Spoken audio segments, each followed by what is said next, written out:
सर्वांना नमस्कार। माझ्या कवितेचे शीर्षक आहे स्त्री शक्ती। नको समजू तू स्वतःला कधी कमी, आहेस तू जिजाऊ दुर्गा अन आहेस तू लक्ष्मी। सहनशीलतेची आहेस तू साक्षात मूर्ती, तू देतच राहते सदैव सर्वांना स्फूर्ती, तू देतच राहते सदैव सर्वांना स्फूर्ती। तू नको तोलूस कुणाशी स्वतःला, तुझ्याच अंगी आहेत विविध नाना कला, तुझ्याच अंगी आहेत विविध नाना कला।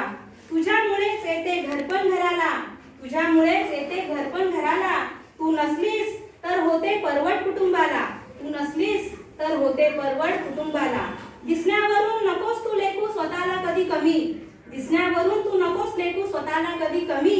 अंतरीची सुंदरता हीच आहे तुझी खरी हमी, अंतरीची सुंदरता हीच आहे तुझी खरी हमी।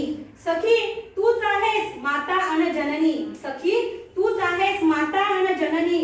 ईश्वराच्या या देणगीला मान तू पर्वणी, मान तू पर्वणी। देव येऊ शकत नाही सगळीकडे लक्ष ठेवायला, देव येऊ शकत नाही सगळीकडे लक्ष ठेवायला। म्हणूनच निर्माण केले त्याने स्त्रीला, म्हणूनच निर्माण केले त्याने स्त्रीला। धन्यवाद।